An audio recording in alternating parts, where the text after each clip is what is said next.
Bueno, es algo, es a la persona a la que recurrimos cuando la suma no nos empieza a dar bien, si bien todo indica que estamos en un gran momento del país, un resurgir, la inflación va a ser de un dígito, parece, y vísperas de ese anuncio, se me ocurría grabar esta entrevista que cumple con la misión que tiene este programa allá por el 2001, cuando yo era un joven profesional y me enteré que algunos se habían enterado antes que iba a haber una corrida financiera y habían sacado de los dólares y habían acomodado sus deudas. Yo dije, ¿cómo la gente de a pie no se entera antes? ¿Cómo alguien no les enseña a razonar? Y así es que se creó este espacio donde poder acercar gente que nos ayude a razonar y tomar decisiones. Es un momento donde baja la inflación, donde se ofrecen créditos UVA, pero aparecen ciertos rumores sobre que hay un nivel de endeudamiento y de emisión peligrosísimo que podrían hacer que ciertas cosas no salgan tal cual lo planeado. Y como no tengo la forma de fundamentar eso, vamos a hablar con alguien que siempre ha tenido fundamento y siempre que nos anunció algo lo pudo fundamentar y no le ha pegado tan lejos, así que de hecho le ha dado mucha precisión, aunque a cierta gente le duela escuchar la opinión. Así que muchas gracias, contador José María Rinaldi, por otra vez sumarse a esta digestión y por lo que estuvimos hablando en la previa, pinta una charla prometedora. Un gusto para mí estar con ustedes y poder ayudar, digamos, al común de la gente eh, a que también razone y que no compren gato por liebre, ¿no?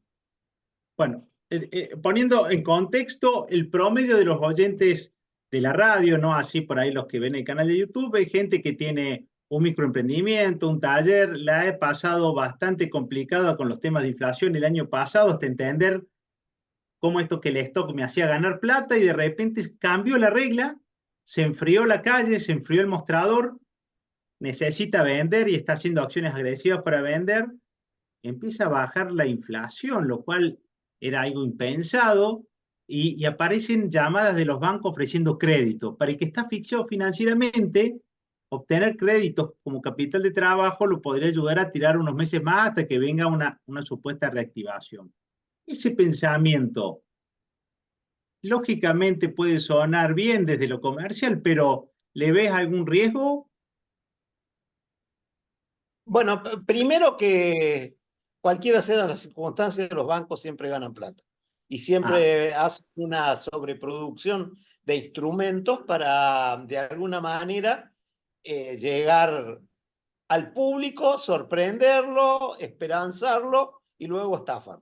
Es lo que la especialidad. De hecho, tenemos una ley de entidades financieras, la 21.526, que es del 77, de la dictadura cívico-militar.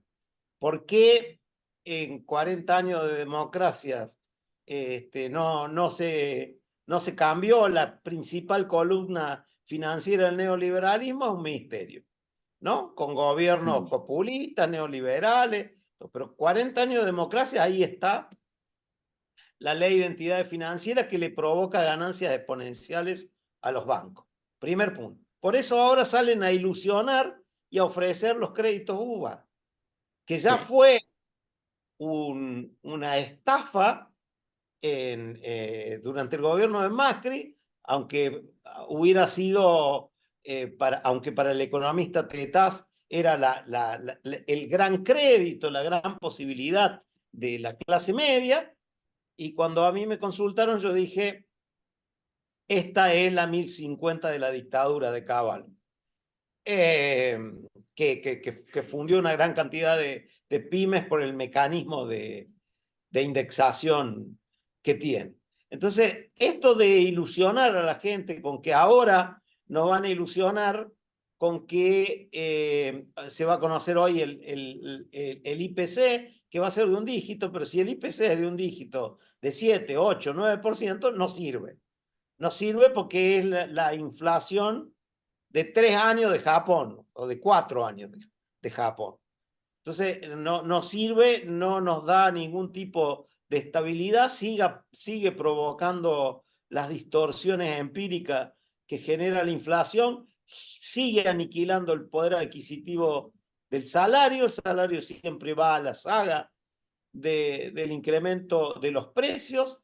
Tiene que recuperar el índice de precio minorista, o sea, el consumidor, el incremento del índice de precio mayorista, que fue muy superior. ¿Por qué? Porque el negocio de proximidad, el kiosco, el almacén, si lo traslada, no vende, y dentro de un contexto de ola polar en la economía. Es decir, aniquilaron el consumo cayó estrepitosamente, eso está en todos los indicadores. La producción del sector manufacturero cayó, la construcción cayó el 40%.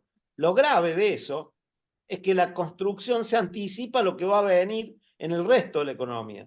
¿Por qué? Porque la construcción tiene un efecto arrastre, porque la construcción es mano de obra intensiva, porque hace a trabajar a la madera, el acero, la minería, o sea, los áridos, el cemento, y tiene un efecto arrastre. Cuando se cae el nivel de actividad de la construcción, cae con posterioridad, con un delay, el resto de la economía. Entonces, anticipa, por ejemplo, nosotros nos fijamos, los que analizamos la economía real, analizamos mucho la evolución sectorial de un año para saber qué va, para hacer pronóstico del año siguiente. Y sabemos que cuando la caída de la construcción es grande, el año que viene el PBI va a caer en forma muy severa. Por esto, ¿no? Porque se desengancha el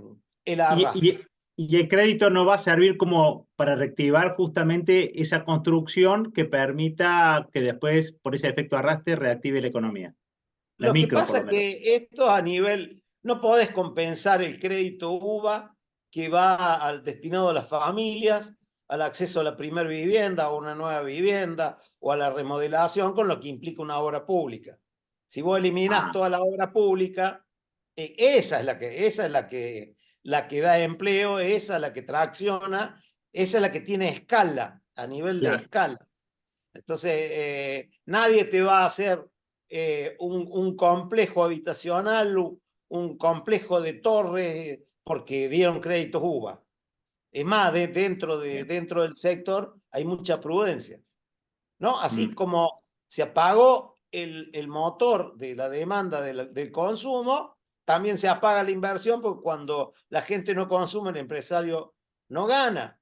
La exportación está muy disminuida porque el tipo de cambio está atrasado a pesar del 130% de devaluación. Hoy estamos igual que cuando empezamos, y digo cuando empezamos porque la devaluación la empezó Massa, que fue el error en la torpeza política más grande que cometió, fue haber devaluado el lunes siguiente a las PASO.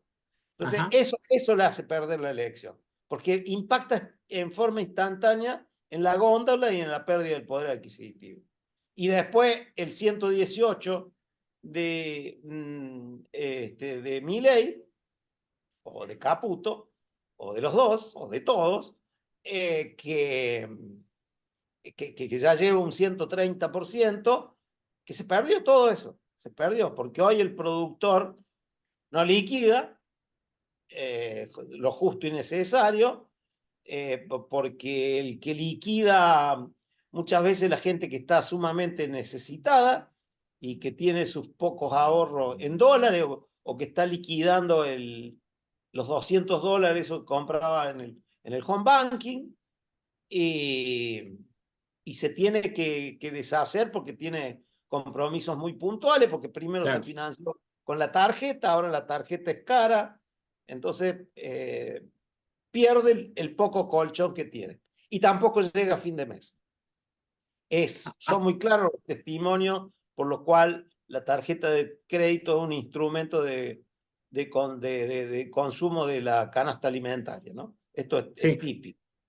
Sí, y de hecho estaba reconocido que muchos, como dice Moldaski, quemaban el canuto para poder llegar a fin de mes y, y eso como que se reconocía, pero no alcanza a calentarse la economía y los créditos eran como esta ilusión, pero siempre la pregunta de los UVA estaba pendiente y el ruido que aparece ahora eh, porque los UVA eran buenos en la medida que seguía bajando la inflación, porque eran un componente de ese valor.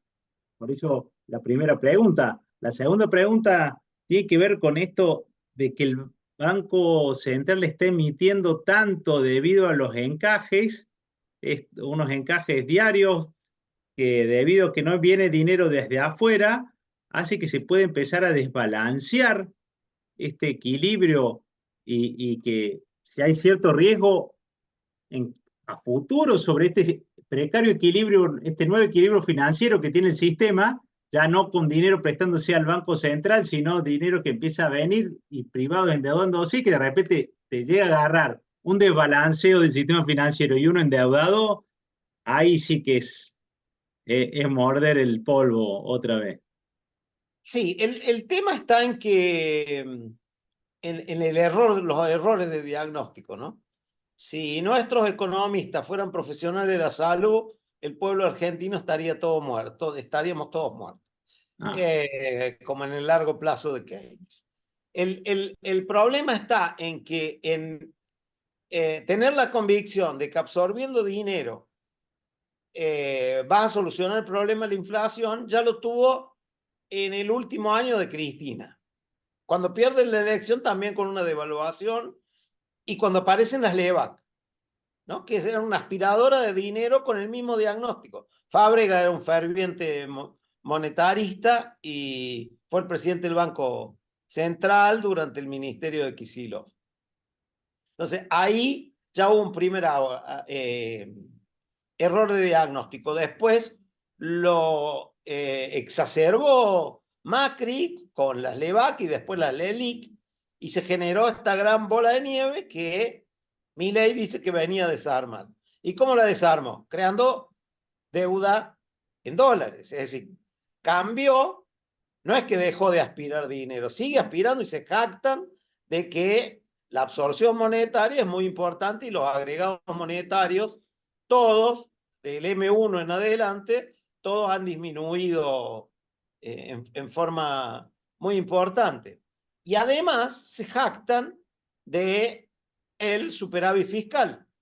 Entonces, uno diría, cualquiera sea la profesión, si mi diagnóstico es que solucionando el tema del déficit, o sea, teniendo superávit y secando la plata de moneda, haciendo desaparecer la moneda, se acaba el problema de la inflación. Sin embargo, fue 25,5, 20,6, 13,2, 11. Y ahora ponele poco 8.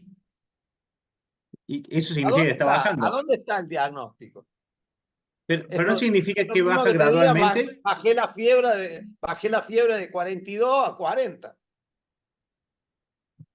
O sea, quiere A decir fu- que el problema no está ahí, ah, sino que el problema es estructural. Y el problema es que elimine todos los mecanismos reguladores, que los monopolistas hacen lo que quieren, que las prepagas hacen lo que quieren, después tienen que salir a hablar y pedirle y rogarles, pero sin instrumentos ni institucionales, ni instrumentales, ni simbólicos, ni materiales. Entonces, estamos o realmente sea como... que no es esperanzador ver que ha bajado gradualmente la inflación a llegar a un dígito y que quizás en unos meses, como se anuncia, esté por debajo del 5. No es así como debería haber bajado la inflación por las medidas que se tomaron.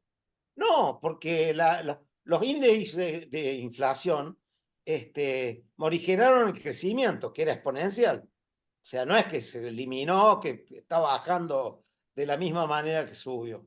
Y eso ocurre porque la gente no tiene para comer. La gente no tiene, o sea, el costo de eso es la ruptura del tejido social. Y está muy próxima la ruptura del tejido social, porque va a llegar un momento que eso le va a tocar a la clase media. Y cuando le toque a la clase media, ahí va a existir un gran problema, porque la clase media es el límite. Le pasó con las universidades, ¿no? Es muy difícil meterte con las universidades por la impronta que tiene con movilidad positiva, la movilidad social positiva, que es lo que ha formado la clase media en la Argentina, y cuando vos dañás la clase media argentina, 2001, la gente salió primero con algo casi romántico, como fueron las cacerolas, y terminamos con más de 30 muertos, nadie sabe cuántos fueron en realidad, pero terminó con muchas muertes de gente que salió a protestar, ¿no? Y Bien, perdió la vida en eso.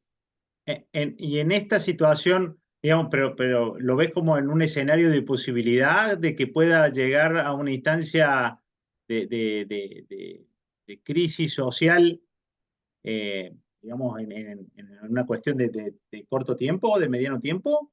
Es un escenario muy similar al del 2001. Mm, Es variable. Mira, tenés, ¿cómo terminan todos estos programas? Este es un programa extremo, ¿no? Porque nunca se aplicó nada parecido en el mundo. No hay. Lo único que dice, la única verdad que dice Milei es que es un ajuste inédito en la historia de la humanidad, ¿es cierto? Bueno, claro. si el resultado con ajustes que no fueron tan drásticos como el de Duhovne, que dijo, nosotros somos el único gobierno que hizo un ajuste de esta magnitud sin producir un golpe de Estado, es una cosa bastante complicada. Y si tanto la dictadura cívico-militar como el otro proceso, el más largo, el de la convertibilidad, y como el gobierno de Macri terminaron de la misma manera, rasgando o rompiendo el tejido social, yo creo que la situación Mm. es muy similar, ¿no? Ah, Eh, Charlie decía, cuando todo tira para abajo es mejor no estar adaptado a nada, ¿no? Bueno, yo creo que estamos atados al destino, y cuanto más rápida sea la salida, más beneficioso, porque los daños después cuestan mucho solucionar, porque deja distorsiones estructurales que después son muy difíciles de remover. Uno de ellos es la ley base. Si se aprueba la ley base, bueno, va a llevar a mucho eso, tiempo el a micro. eso quería ir. A eso quería ir porque lo que en muchos escenarios se escucha es, bueno, los municipios están quebrados, pero si se aprueba la ley base, se abre un poco la canilla como para que vuelva un poco de obra, se va a negociar con eso. Está en la famosa RIGI como una posibilidad de que empiece a venir inversión privada y eso va a empezar a generar, a calentar la economía y a que la gente empieza a tener ingresos ya no desde el plan o desde algún tipo de subsidio, sino desde una forma de trabajo y de empleo genuino. ¿A dónde está ahí la Entonces, trampa? yo creo que todo eso que nombras vos es lo mismo que si cuando llegó Cortés nos hubiéramos puesto contentos de que Cortés venía por el oro y la plata porque el mundo era metalista, ¿no? Entonces no venían por las Indias Orientales ni por no, venían por los metales.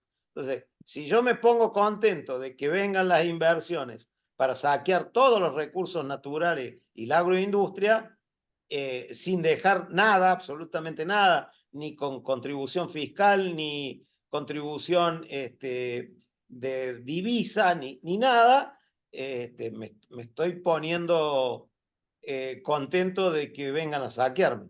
No me parece, me parece un síndrome de Estocolmo De mayúsculo. Estocolmo. De hecho, Y decían que a la pyme las pocas pymes que van a quedar en pie van a ser consecuencia de cómo van a sufrir después de esto, porque tienen condiciones fiscales muy distintas, hasta de cómo extraer las ganancias, cómo podrían repatriar digamos, entonces ahí yo entiendo que hay una falacia, porque incluso lo está diciendo la oposición, pero desde lo técnico, esa ley, ¿por qué incentivo para que vengan capitales privados esta vez que iban a venir?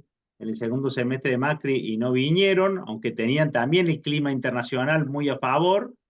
Eh, ¿Por qué con esta ley sí vendrían? Y, y, ¿Y cuál sería la dimensión del daño que podría generar? Primero, la pyme no está en los planes de este gobierno, tampoco la clase media. Ni qué hablar de las clases excluidas, descartables o indígenas. El segundo aspecto, ¿por qué vendría la inversión extranjera? Porque la misma ley le ofrece que en caso de que violen su seguridad jurídica, el que lo va a resolver es el CIADI.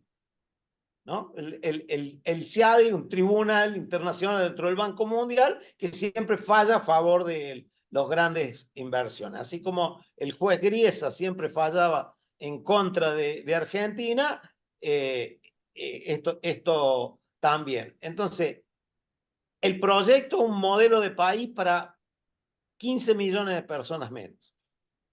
15 millones de personas menos. Entonces, de nuevo, si yo creo que me va bien, porque la tasa de inflación es del 8 o el 9%, porque tengo superávit y porque no tengo emisión, endeudando, destruyendo el empleo, incrementando exponencialmente la pobreza y la indigencia, bueno, estoy haciendo un diagnóstico solo de la macro monetaria, no de la corriente real. Cuando en la corriente real tengo pérdida del consumo, desaparición de la inversión nacional, no de la inversión extranjera directa, de las grandes multinacionales. No se olviden que son de grandes industrias, el registro es porque las que invierten más de 200 millones pueden importar, pueden hacer lo que quieran con la balanza de pago, pueden hacer lo que quieran con las divisas, no pagan impuestos, exportan lo que quieran. Y esto ya existió, eso ya existió. Argentina pasó de ser un país que no exportaba oro a ser el tercer exportador de oro. ¿Y Ajá. eso qué es lo que es? Pascua Lama, Barigol, la contaminación de los glaciares, la destrucción del agua, ¿no? De las napas, de los ríos subterráneos, ¿Y y ahora será el litio? el litio también, claro, el litio del futuro. Si mi mejor amigo es Elon Musk, estoy en un problema, ¿no?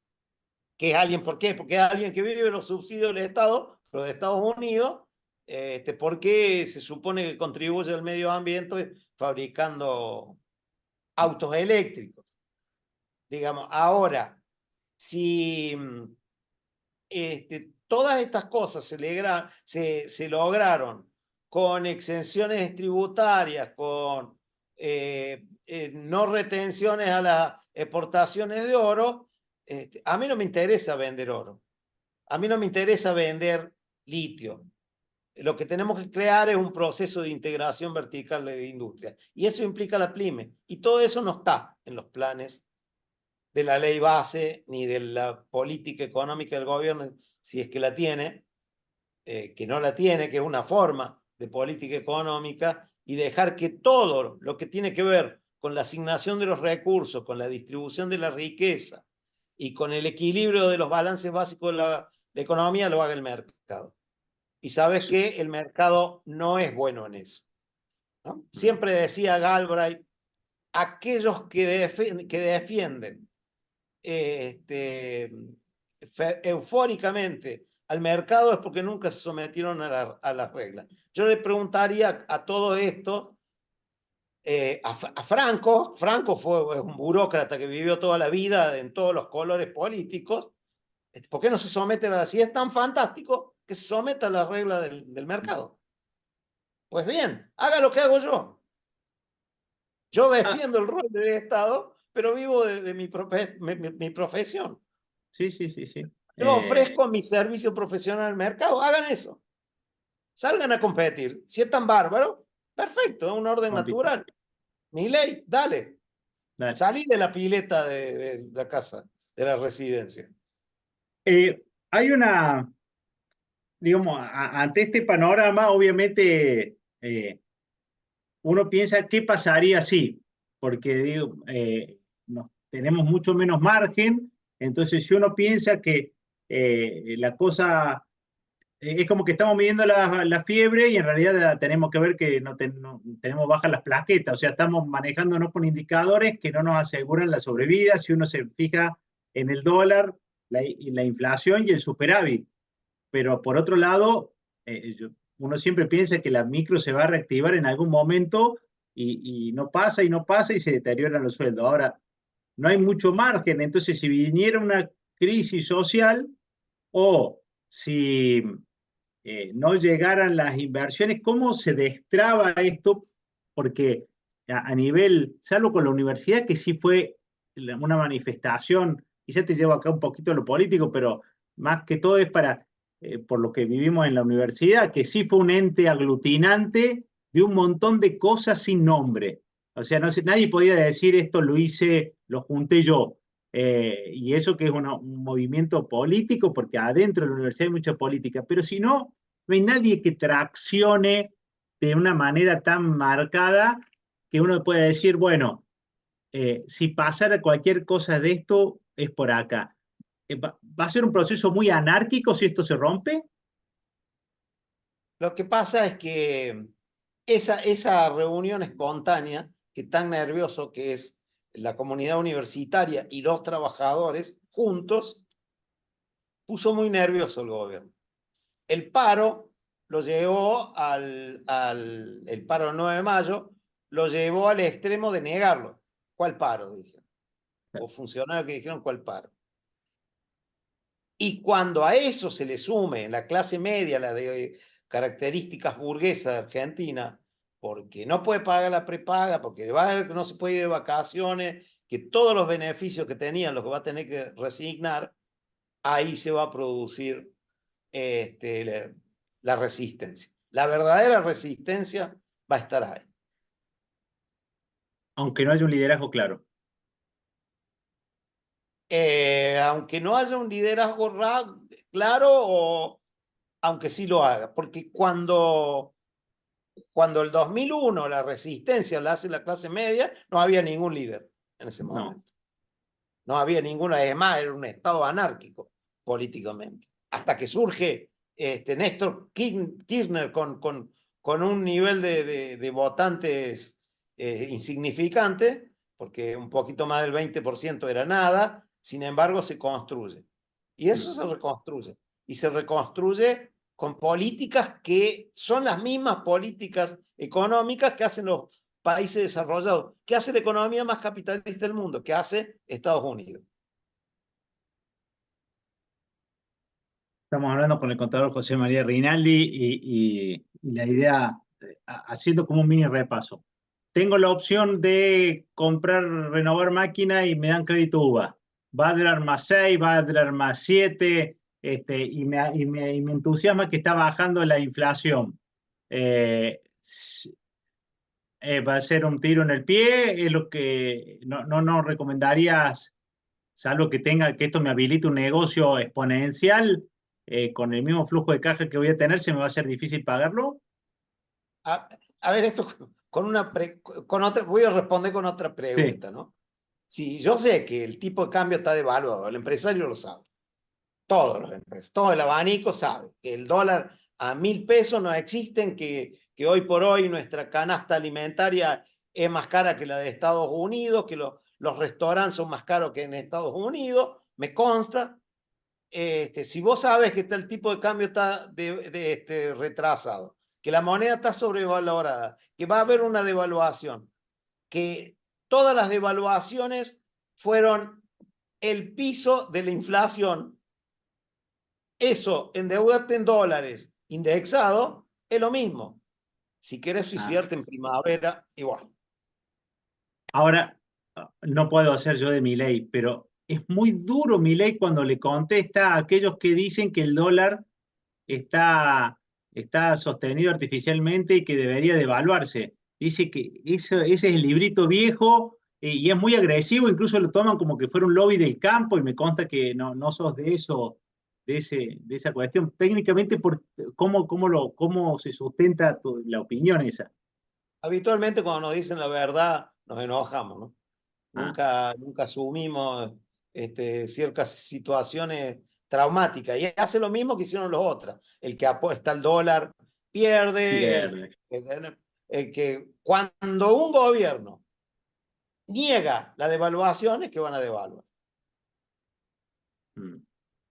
Y la niega en forma de tribuna. O sea, en las distintas tribunas le dicen, no vamos a devaluar, así que sigan roleando en peso.